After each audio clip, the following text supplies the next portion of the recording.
saludamos al doctor Iván Saquicela. Él es juez de la Corte Nacional de Justicia. Es parte de los 3 jueces que llevan adelante uno de los casos más connotados en el país, el caso Sobornos 2012-2016. Doctor Saquicela, muy buenos días. Le damos la bienvenida en la ciudad de Cuenca.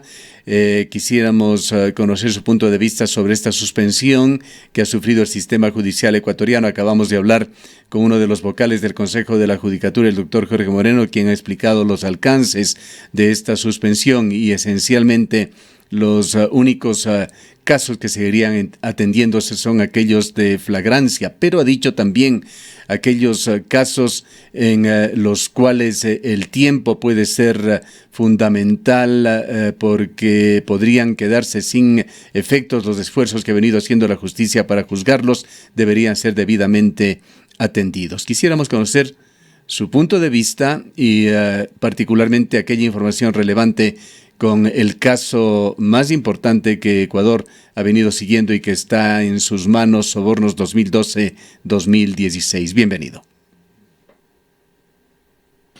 Buenos días, muchas gracias. Quiero saludar y agradecer a usted y también saludar a los radioescuchas de esta prestigiosa emisora de Radio Ondas Azuayas. En efecto, es una atribución, una competencia del Consejo de la Judicatura y el día de ayer sesionó el Pleno del Consejo de la Judicatura, adoptó la resolución de suspender las labores en la función judicial. A mí me parece que el Consejo de la Judicatura sin duda da una respuesta frente a la situación lamentable que estamos viviendo en el mundo y en el país en particular. Esta resolución lo que hace es suspender las labores, la atención al público, las audiencias e incluso el trabajo de los distintos funcionarios judiciales del Ecuador. Sin embargo, es importante destacar que lo que deja a salvo, que lo que hace la excepción, es lo que tiene que ver con delitos flagrantes por una parte y por otra que se puedan seguir sustanciando las causas en que exista el peligro de caducidad de la prisión preventiva y prescripción de la acción. Estos aspectos brevísimamente me permito explicar. Delito flagrante o infracción flagrante, para que los ciudadanos conozcan, esto no se puede detener. No se diga en circunstancias de un estado de excepción y de circunstancias del país. No hacerlo podría incluso ser un factor criminógeno, es decir, provocar inseguridad ciudadana. Por el contrario, lo que está garantizado es que si es que existe una persona que se encuentra privada de la libertad por haber sido sorprendida en un delito flagrante, esa situación jurídica no se va a suspender, tiene que resolverse, tanto por la víctima, que en una circunstancia de esa naturaleza merita y necesita una respuesta, y también por una persona que se encuentra privada de la libertad, que de acuerdo a la Constitución del Ecuador, no puede estar una persona privada de la libertad por más de 24 horas sin fórmula de juicio, es decir, sin una respuesta jurídica. Este es en un caso. Y el otro, cuando especialmente, digamos, en materia penal, se dictan las medidas cautelares, particularmente la prisión preventiva. La prisión preventiva caduca dependiendo la pena del delito de que se trate. Es decir, la prisión preventiva puede caducar en delitos cuya sanción es de hasta 5 años en 6 meses. Y cuando las penas por el delito que se investiga son superior a los 5 años de privación de la libertad, la prisión preventiva puede caducar al año. Entonces, si es que en estas causas los jueces se percataren que podría estar en peligro la caducidad de la prisión preventiva o que la acción penal pueda prescribir, entonces la decisión, la disposición del Consejo de la Judicatura es que puedan seguirse sustanciando estas causas. Sin embargo, hay que anotar que el Pleno de la Corte Nacional de Justicia, de la que formo parte, el día de ayer sesionamos a las 12 del día y hemos decidido, reitero, el Pleno de la Corte Nacional, suspender los plazos que se hayan decurriendo, los plazos y términos en todos los procesos judiciales. Es decir, es una situación excepcional. Hay un decreto de emergencia sanitaria, decreto dictado por el presidente de la República. Y frente a una circunstancia tan excepcional, es importante que en los procesos judiciales no se contabilicen, es decir, quedan suspendidos. Esto incluso por los propios ciudadanos, porque en definitiva los ciudadanos no podrían presentar, por ejemplo, si hay un proceso en donde está decurriendo el término de prueba, por ejemplo, no van a poder presentar las pruebas, o si es que hay un término para dar una contestación a una demanda, por ejemplo, no lo van a poder hacer. No están los ciudadanos en posibilidades de cumplir esos plazos. ¿Qué es lo que hizo el Pleno de la Corte Nacional de Justicia? Suspender los plazos y términos que decurren en los diferentes procesos judiciales.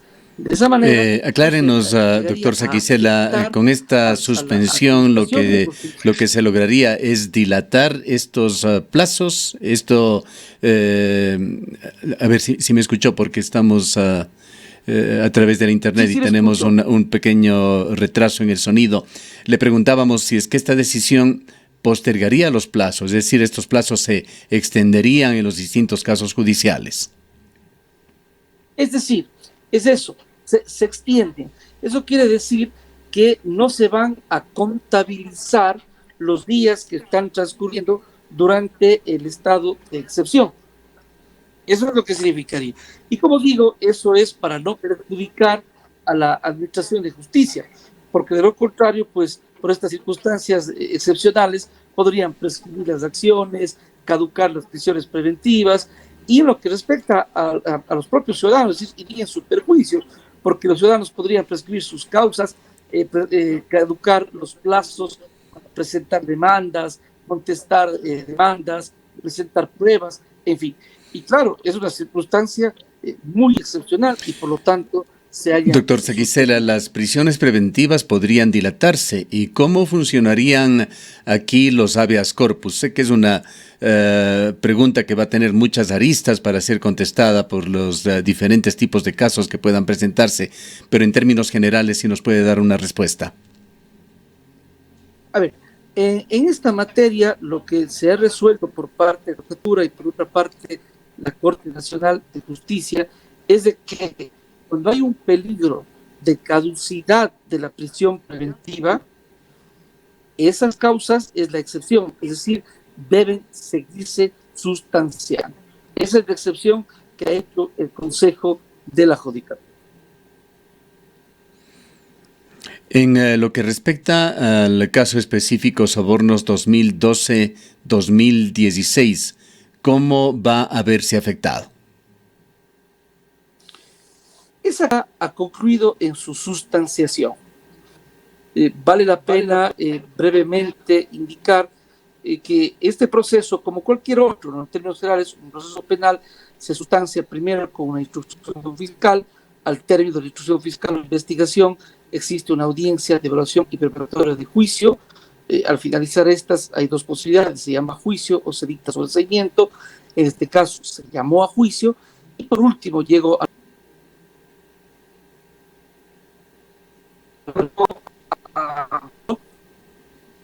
Perdón, se cortó la... ¿Sí me escuchan? Sí, le estamos escuchando. Ya, gracias. Entonces, lo que decía es que la parte más actual es que se llegó a sustanciar la audiencia de juzgamiento y esa audiencia concluyó ya. Es decir, ya hubo los alegatos, la práctica de las pruebas, los alegatos finales, está concluida la audiencia y el proceso. Ahora, lo que se esperaba, doctor Sakisela, era que en esta semana, lo que se esperaba era que en esta semana usted y los otros dos jueces emitan su sentencia. Era una estimación extraoficial, por supuesto que se la hacía. ¿Está lista la sentencia? ¿Cuándo la darían a conocer?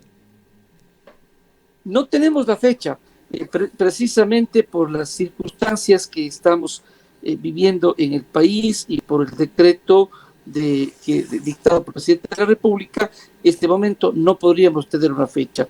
Sin embargo, lo que debemos indicar es que obviamente el tribunal se ha encontrado deliberando, cabe decir, una expresión coloquial, analizando las diferentes pruebas, documentos, que ciertamente es un proceso muy complejo, muy extenso, pero esto no es para pretextar, sino simplemente para explicar, pero hemos estado trabajando y en consecuencia en los próximos días daremos a conocer nuestra resolución, se convocará la audiencia, conocer y luego pues la sentencia por escrito.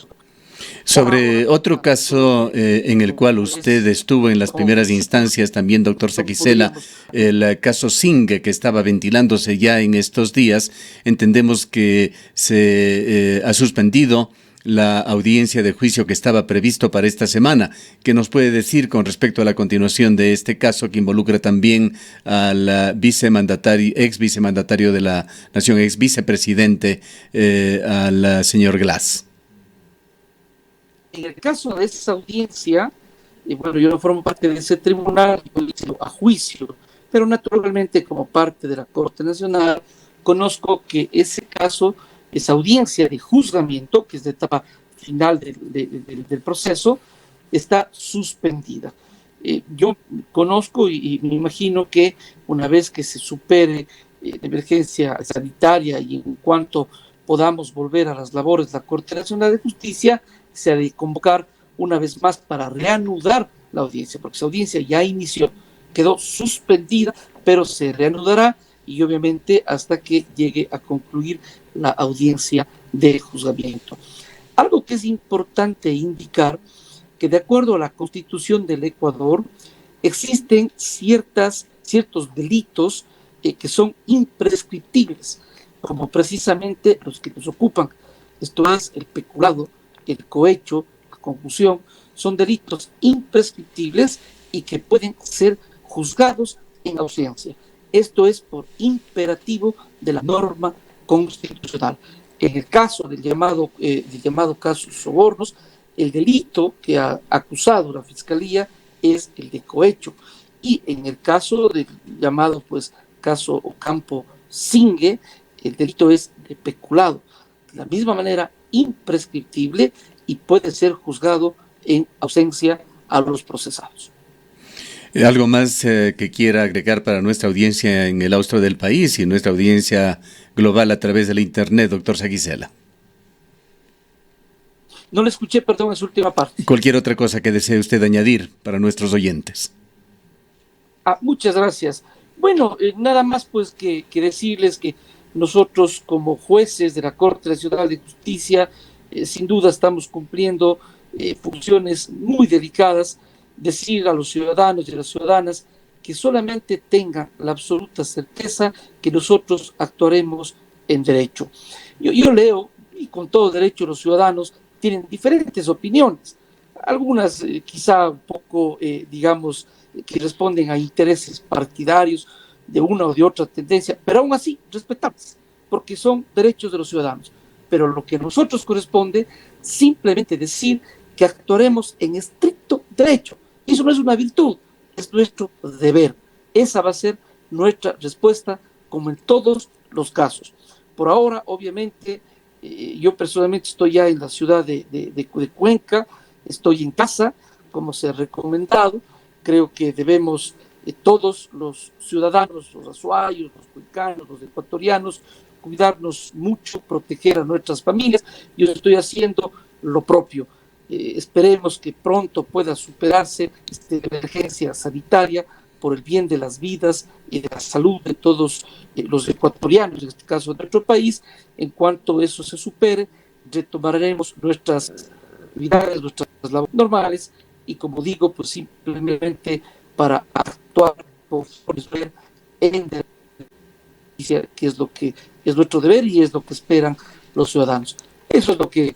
Muchas gracias por habernos atendido. Han escuchado al doctor Iván Saquicela. Él es juez de la Corte Nacional de Justicia y tiene en sus manos el caso Sobornos 2012-2016. Ha señalado que de acuerdo a las disposiciones que se han dado en Ecuador ante la emergencia, los plazos se dilatan en este caso. Desde el día de ayer, por 5 días laborables, el Consejo de la Judicatura había restringido el ingreso y atención al público en las dependencias judiciales y centros de mediación de la institución. Se había dicho, sin embargo, que la medida no implicaba la suspensión de actividades de los servidores en las dependencias judiciales. Hubo reconsideraciones de última hora que se tomaron en horas de la noche y de esta madrugada, y se han suspendido totalmente las actividades judiciales y administrativas en el país. La única excepción, casos de flagrancia, que lo ha explicado ya el doctor Jorge Moreno a qué se refiere. Los presidentes de las Cortes Provinciales se encuentran en una situación también de alerta, listos a responder a cualquier decisión o requerimiento, ya sea del Consejo de la Judicatura o de la Corte Nacional.